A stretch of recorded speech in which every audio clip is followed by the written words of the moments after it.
Your firm is heavily involved in promoting its innovative fee structures and billing options. Why has your firm decided to focus on this issue now?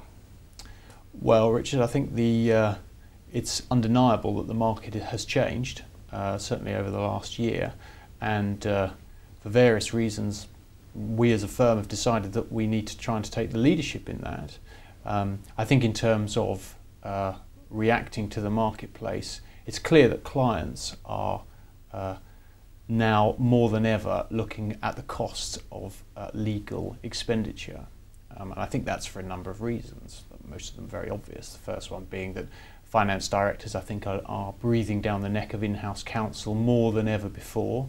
I think the legal press have done surveys on this, and 90% of in-house counsel report that finance directors are now looking explicitly at legal expenditure and whether that can be reduced.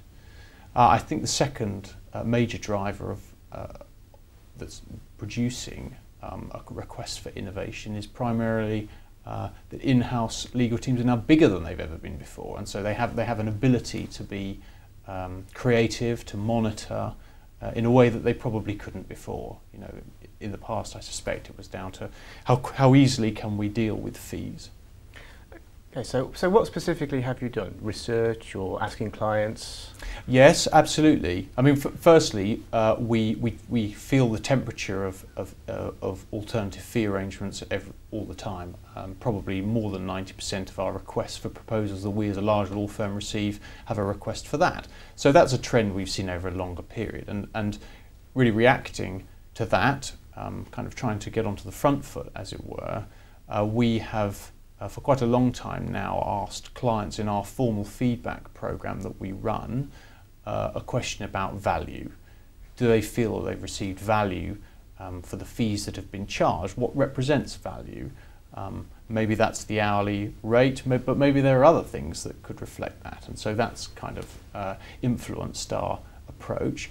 We also wrote with our annual reports to 3,500 clients and contacts within client firms, asking them specifically about where their business is going and how we can help that, and fees was part of that, and we asked for a direct response to that, which was fed through to Richard Price, our senior partner, and Duncan Weston, our managing partner, inviting clients to meet with Richard or Duncan and talk through the issues that are currently the hot topics, I guess, in the legal marketplace.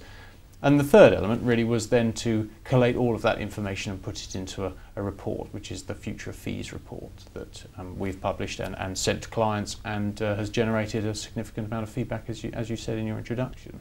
Now, it would be helpful if you could give us some illustrations of these different pricing models that have been offered. Can you give some specific? Yeah, well, they've got. We've included some within our report itself. So I think probably the detail, for people who want to look at the detail, the report is a good place to start. But I guess to pick a few of those that have certainly got the headlines.